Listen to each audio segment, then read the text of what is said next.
الشيطان الرجيم بسم الله الرحمن الرحيم يا أيها الذين آمنوا ليبلونكم الله بشيء من الصيد تناله أيديكم ورماحكم ليعلم الله من يخافه بالغيب فمن اعتدى بعد ذلك فله عذاب أليم يا أيها الذين آمنوا لا تقتلوا الصيد وأنتم حرم ومن قتله منكم متعمدا فجزاء مثل ما قتل من النعم يحكم به ذوى عدل منكم هديا بالغ الكعبة أو كفارة طعام مساكين أو عدل ذلك صياما ليذوق وبال أمره عفى الله عما سلف ومن عاد فينتقم الله منه والله عزيز ذو انتقام صدق الله العلي العظيم وصدق رسوله النبي الكريم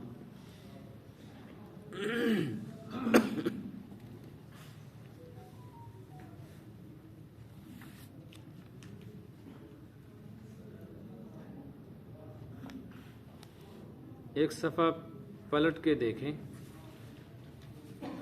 جو 2 ہفتے پہلے سبق پڑھا تھا. رکوع شروع ہو رہا ہے. جو آج آیتیں تلاوت کی گئی اس سے پہلا رکوع. یا ایھا الذین آمنوا لا تحرموا طیبات ما احل اللہ لکم ولا تعتدوا. ترجمہ ہے اے ایمان والو وہ پاکیزہ چیزیں جو اللہ نے حلال کی ہیں تم انہیں حرام نہ کرو. ولا تعتدوا حد سے نہ بڑھو. جو چیز شریعت نے حلال قرار دی ہے اس کو کوئی شخص حرام نہیں کر سکتا اور جو حرام ہیں انہیں کوئی بھی شخص حلال نہیں کر سکتا. جو حلال ہیں وہ حلال ہیں, جو حرام ہیں وہ حرام. یہ اختیار کس کو ہے؟ اللہ پاک کو اختیار ہے اور شارع کو حضرت محمد الرسول اللہ صلی اللہ علیہ وسلم کو اختیار ہے کہ آپ جو کچھ کرتے وحی سے کرتے تھے. اس کی بنیاد بھی وحی ہوتی تھی. لہٰذا آپ کسی کو یہ اختیار نہیں ہے کہ وہ حرام کو حلال, حلال کو حرام قرار دے. یہ ایک فیصلہ ہو چکا ہے, اس میں رد و بدل نہیں. البتہ اللہ پاک چاہیں تو حلال چیز کو حرام کر دے اور کسی چیز کے استعمال پر حلال ہونے کے باوجود پابندی لگا دے تو وہ مختار کل ہے, کوئی چوں چرا نہیں کر سکتا. ان آیات میں جو آج تلاوت کی گئی ہیں اسی طرح کا ایک مضمون ہے کہ کچھ چیزیں حلال ہیں لیکن اللہ تعالیٰ نے بعض صورتوں میں ان کو حرام کر دیا ہے. لہٰذا بس اللہ کا حکم مانو. یہ ایک فقہی مسئلہ بھی ہے جو ان آیات میں بیان کیا گیا ہے حلت و حرمت کے حوالے سے. اس مسئلے کو سمجھنے سے پہلے تمہید کے طور پہ چند باتیں میں کہتا ہوں, اس کے مبادیات متعلقات کو سمجھیں. ایک بات یہ سمجھیں کہ جانوروں میں سے جو جانور گھروں میں پالے جاتے ہیں اور انسانوں سے مانوس رہتے ہیں جیسے گائے, بیل, بھینس, اونٹ, بکری, بھیڑ یا ایسے ہی مرغا یا بطخ, ان کو اہلی جانور کہتے ہیں. کیا کہتے ہیں؟ اہلی. گھروں میں رہنے والے انسانوں سے مانوس جانور, یہ بھاگتے نہیں, پالتو جانور. اور کچھ جانور ایسے ہیں جو انسانوں سے وحشت کر کے بھاگتے ہیں, قریب نہیں لگتے, جیسے جنگلی جانور. اب اہلی اور وحشی, پالتو اور وحشی جانوروں میں 2 طرح کے جانور ہیں, کچھ حلال ہیں کچھ حرام. جیسے کتا بھی ایک اعتبار سے اہلی جانور ہے کہ گھروں میں پالا جاتا ہے لیکن حرام ہے. اور ہرن ایک ایسا جانور ہے جو حلال ہے لیکن وہ اہلی نہیں ہے, پالا نہیں جاتا. ایک مرغا یہ ہے جو گھروں میں پالا جاتا ہے پالتو, اور ایک جنگلی مرغا ہوتا ہے جو حلال ہے لیکن قابو میں نہیں آتا, بھاگتا ہے. اس کے بعد یہ سمجھیں کہ جیسے یہ خشکی کے جانور ہیں ایسے ہی دریائی جانور بھی ہیں. کچھ جانور حلال ہیں کچھ حرام ہے۔ بعض صورتوں میں حلال جانور بھی حرام ہو جاتا ہے، جیسے بکری، بھیڑ، گائے۔ وہ سورہ مائدہ کے شروع میں آیا تھا، کھانسی لگ کے مر جائے، گلا گھٹ کے مر جائے، ٹکر اور چوٹ سے مر جائے، اس کو ذبح نہ کیا جا سکے، کسی تکلیف سے مر جائے، تو حلال ہونے کے باوجود کیا ہو جائے گی؟ حرام۔ تو یہاں یہ بات ذہن میں رکھیں کہ جو جانور حرام ہیں، چاہے وہ اہلی ہیں چاہے غیر اہلی، پالتو ہیں یا وحشی، جو حرام ہیں وہ تو کبھی بھی حلال نہیں ہو سکتے، چاہے وہ سمندری ہوں، دریائی یا خشکی کے، اڑنے والے ہوں یا چرند خزن وغیرہ ہوں، درندے وغیرہ۔ البتہ جو جانور حلال ہیں، بعض صورتوں میں حلال جانوروں کو بھی شریعت نے حرام قرار دے دی ہے، جیسے یہ مردار جانور۔ اسی طرح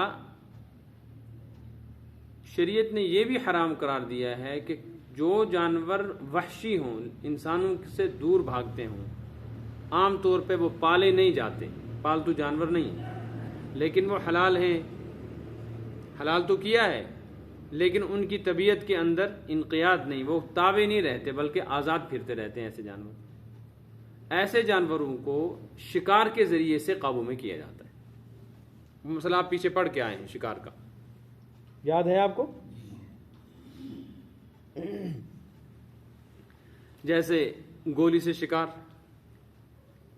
جیسے کلب معلم کے ذریعے سے شکار، شکاری کتے کے ذریعے سے، یا اور کوئی ذریعہ ہو، جال کے ذریعے سے۔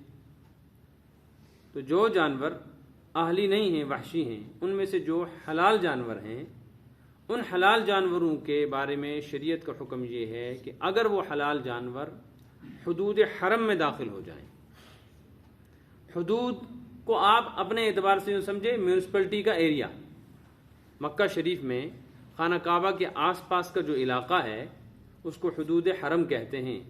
کسی طرف سے وہ کم ہے، کسی طرف سے کہیں سے 25 کلومیٹر تک چلا گیا ہے، کہیں سے 8 کلومیٹر تک گیا ہوا ہے۔ جیسے میونسپلٹی کا ایریا ہوتا ہے، کہیں کم کہیں زیادہ، جس طرف آبادی زیادہ، تو اس ایریا کو حدود حرم کہتے ہیں، حرم کی حد۔ حرم سے مراد ہے کعبہ شریف کا ایریا، علاقہ۔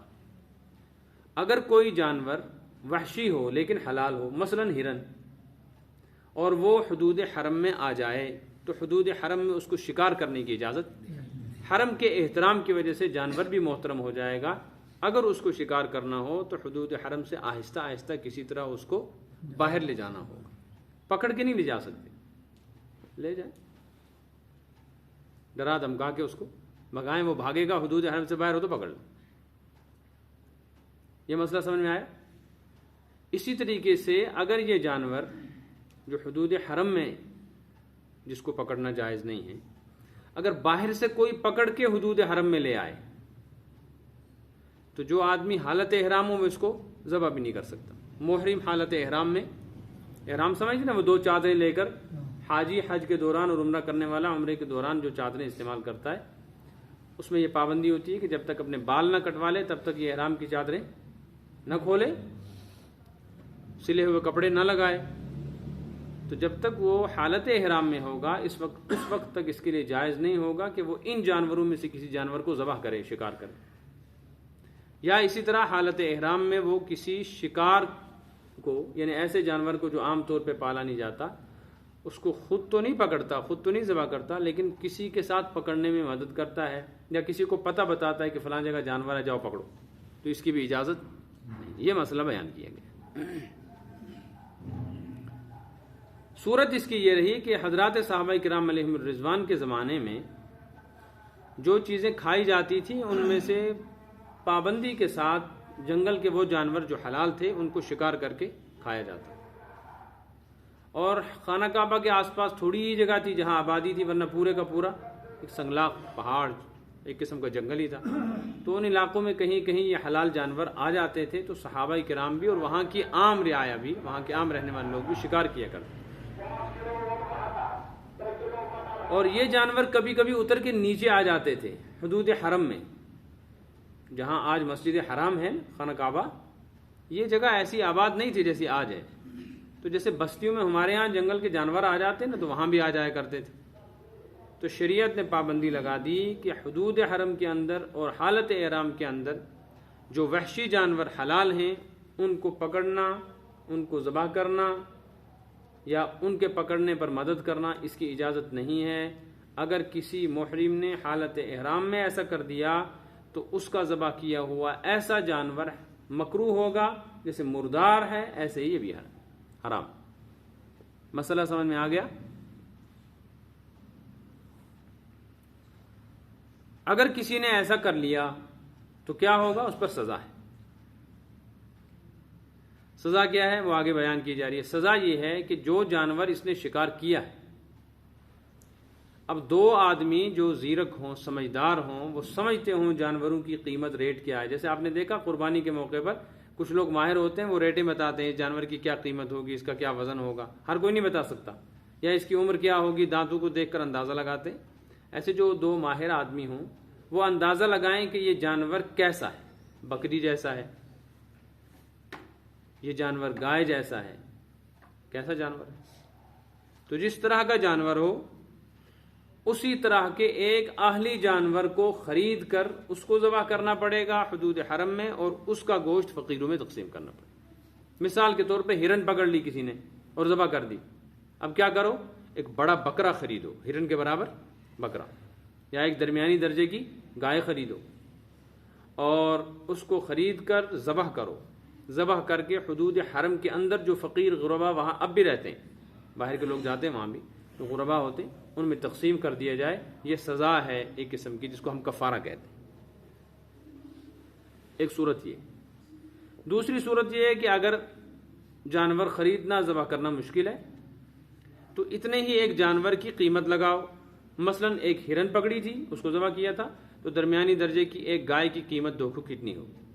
اب قیمت کا اندازہ لگائے کہ قیمت مثلا 10,000، 20,000، 30,000 ہے، تو یہ قیمت صدقہ کرنی پڑے گی۔ کس طرح؟ ایک غریب کو ایک صدقہ فطر کے برابر رقم دینی پڑی۔ اب 10,000 روپے مثلا آ گئے تو 10,000 روپے کا جو تاوان لگا ہے تو 10,000 روپے تقسیم کرنے پڑیں گے، لیکن ایک فقیر کو کتنا دینا ہے؟ ایک صدقۃ الفطر کے برابر۔ یہ تھوڑا دقت طلب کام ہے۔ تیسری صورت یہ ہے کہ اگر یہ بھی نہیں کر سکتے تو پھر روزے رکھے جائیں۔ روزے کتنے رکھیں گے؟ جتنی رقم بنتی تھی اس رقم کو تقسیم کیا جائے گا صدقہ فطر کے اعتبار سے لوگوں پر، کہ کتنے لوگوں کو صدقہ فطر کے برابر یہ رقم دی جا سکتی ہے۔ مثال کے طور پہ 100 روپیہ صدقہ فطر ہے، مثلا 100 روپے کتنا ہے؟ صدقہ فطر، اور 10,000 روپے قیمت طے ہوئی ہے، ایسا جانور مارا ہے جس کی قیمت کتنی ہے؟ 10,000۔ اب 10,000 میں سے 100 روپیہ ہے صدقہ فطر، تو کتنے آدمی کو 100 روپے دینے سے 10,000 روپے ادا ہو جائیں گے؟ 100 روزے رکھنے پڑیں گے۔ کتنے روزے؟ 100 روزے رکھنے پڑیں گے۔ یہ ہے شریعت کا ایک قانون۔ ایک مسئلہ یہ سمجھ میں آیا؟ نمبر 2، اگر کسی آدمی نے حدود حرم کے اندر یا حالت احرام میں کسی ایسے جانور کو مار دیا جو جانور وحشی ہے لیکن وہ حلال نہیں ہے، بھیڑیا مار دیا تو وہ تو حلال نہیں ہے، وحشی جانور ہے، لیکن ہے جانور ہی، تو اب کیا کریں؟ چاہے پھر یہ وحشی جانور چھوٹا ہو یا بڑا ہو، شیر مار دیا ہو یا لومڑی مار دی ہو، اس کے بدلے میں بھی کفارہ یہی دینا پڑے گا، چونکہ اس نے حدود حرم کی بے ادبی کی ہے اور حالت احرام کا لحاظ نہیں رکھا ہے۔ کتنا دے؟ جو جانور حرام ہیں اگر ان میں سے کسی جانور کو اس نے مارا ہے یا مارنے میں مدد کی ہے تو پھر جانور چھوٹا ہو یا بڑا ہو، حرام جانور کے بارے میں ہے کہ ایک بکری کے برابر، ایک بکری کی قیمت کے برابر صدقہ کرے یا ایک بکری ہی ذبح کر کے غریبوں کو کھلائے۔ یہ مسئلہ بھی سمجھ میں آیا؟ تیسرا مسئلہ، محرم حالت احرام میں اور حدود حرم کے اندر ان جانوروں کو ذبح کر سکتا ہے جو جانور اہلی ہے اور حلال ہے، ان پر کوئی پابندی نہیں۔ جیسے بھیڑ ہے، بکری ہے، مرغا ہے، اس کو ذبح کرنے پر کوئی پابندی نہیں۔ یہ صرف حکم ان جانوروں کے لیے ہے جو اہلی پالتو نہیں ہیں، وحشی ہیں، چاہے پھر وہ حلال ہو یا حرام۔ حلال ہوں تو پھر جانور کی قیمت کا اندازہ لگایا جائے گا اسی طرح کے اہلی جانور کو بنیاد بنا کر، اور اگر حرام ہے تو پھر چھوٹا جانور ہو یا بڑا ہو تو ایک بکری کے برابر جانور خرید کر اس کو کفارے کے طور پہ ذبح کرنا پڑے گا۔ لیکن جس آدمی سے غلطی کے ساتھ ایسا ہوا ہو، بھول گیا ہو، نسیانن ہو، یا اسے پتہ ہی نہ ہو حدود حرم کیا ہے، تو پھر کیا کرے؟ تو جس آدمی نے بھول کر حدود حرم میں ایسا کیا، غلطی سے کیا، وہ گناہ گار تو نہیں ہوگا، گناہ سے تو بچ جائے گا، لیکن جرمانے کے طور پر یہ کفارہ اس کو بھی ادا کرنا ہوگا۔ فرق یہ ہے کہ جان بوجھ کے کریں گے تو حدود اللہ کی پاسداری نہیں ہوگی، لحاظ نہیں ہوگا، تو جان بوجھ کے اللہ کے شاعر کی بے ادبی کی وجہ سے جرمانہ دینا ہے اور گناہ بھی ہے۔ اور جو آدمی ارادتاً نہیں کرتا، بھول سے ایسا ہوتا ہے تو کفارہ تو اس کو بھی دینا پڑے گا، لیکن گناہ گار نہیں۔ مسئلہ سمجھ میں آ گیا؟ یہ مسئلہ بیان کیا گیا۔ اب ترجمہ دیکھیں، ساتھ ساتھ وضاحت ہوگی۔ یا ایھا الذین آمنوا، اے ایمان والو، لیبلونکم اللہ بشیء من الصید، ضرور تم کو اللہ آزمائے گا تھوڑا سا شکار کے ذریعے سے۔ صید سے مراد شکار ہے، اور شکار سے مراد وہ جانور ہیں جو جانور پالتو نہیں ہوتے۔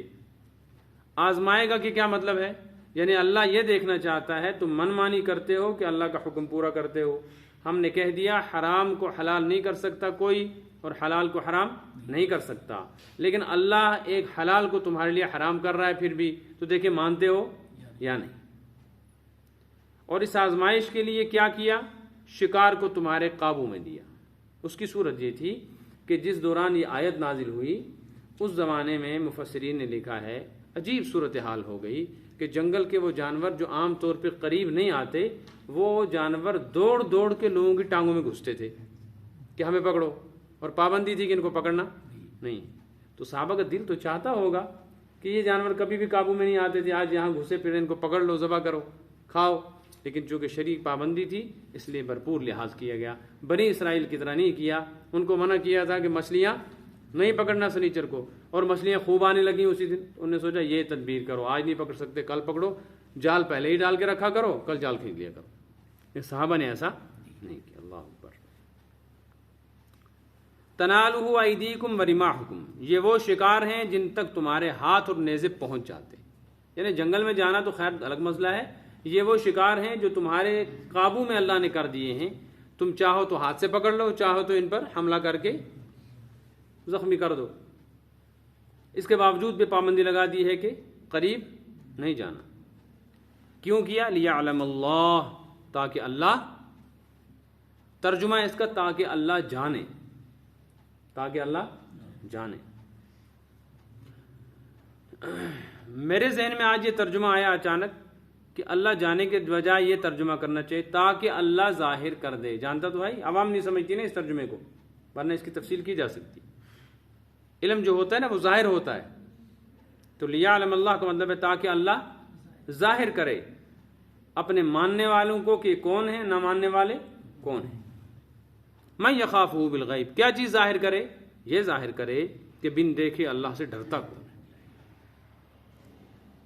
اور اللہ نے یہ کر کے دکھایا، ظاہر کر دیا کہ حضرات صحابہ اس مقام اور معیار پر تھے کہ جو کہہ دیا آمنا وصدقنا، آمنا وصدقنا، ہم ایمان لائے، ہم نے تصدیق کی، سمعنا و اطعنا، سنا اور مان لیا، کوئی چون چرا نہیں۔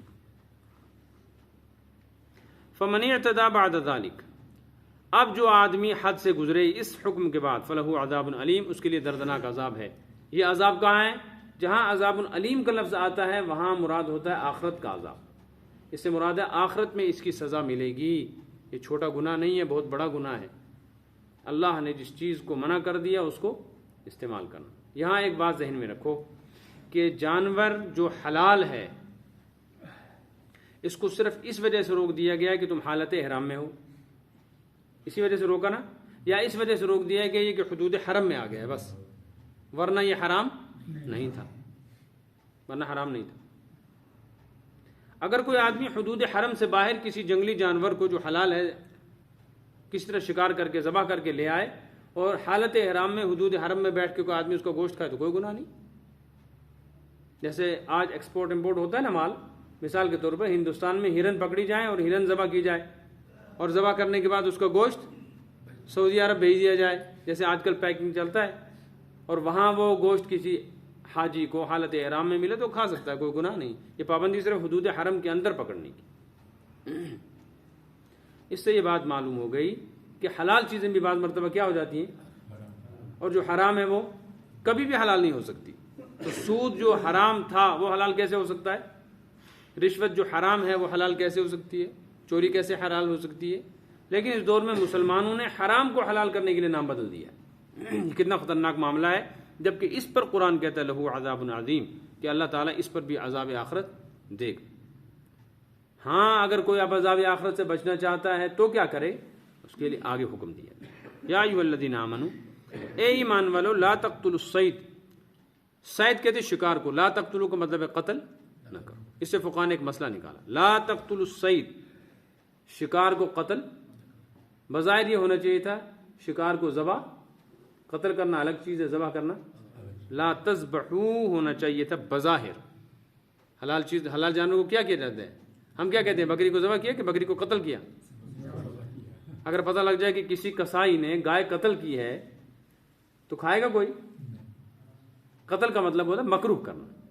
قرآن یہ لفظ بولا ہے لا تقتلوا الصید، شکار کو قتل مت کرو. یعنی اگر تم نے بسم اللہ پڑھ کر بھی اس کو ذبح کیا لیکن حدود حرم میں تم نے حالت احرام میں ایسا کیا تو جیسے مکروہ ہوتا ہے نا حرام جانور، ایسے یہ حرام ہو جائے گا، کسی کے لیے بھی جائز نہیں، مردار ہے. پھر یہ وَأَنْتُمْ حُرُمْ، اس حالت میں کہ تم حالت احرام میں. ہاں حالت احرام میں نہ ہو اور تم حدود حرم سے باہر ہو تو کوئی حرج نہیں، کر سکتے ہو.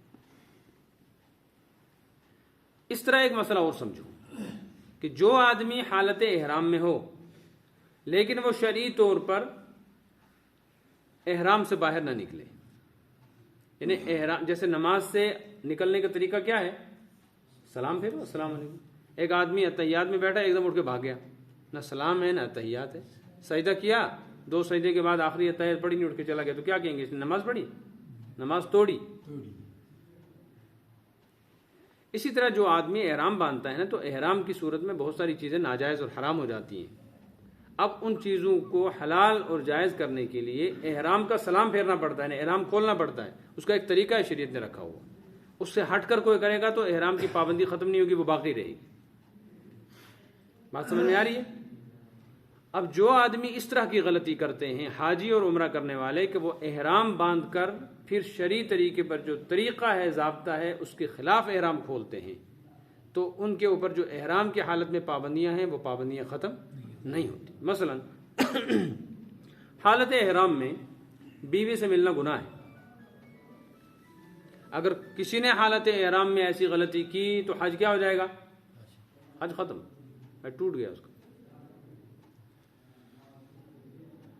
اب اگر اس آدمی نے غلطی کی، احرام تو کھولا لیکن جو طریقہ تھا احرام کھولنے کا اس کی پابندی نہیں کی، اور یہ اسی طرح اپنے وطن واپس آ گیا تو بیوی کے قریب جانے کی اجازت نہیں.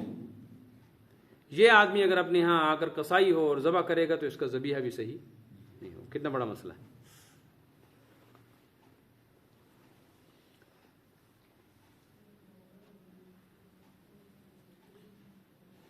ومن قتلہ، جو آدمی حالت احرام میں کسی شکار کو قتل کر دے، اگر وہ حرام جانور ہے پھر تو قتل ہی ہے، اور اگر حلال ہے تو وہ بھی کیا ہوا، قتل، مکروہ ہوا.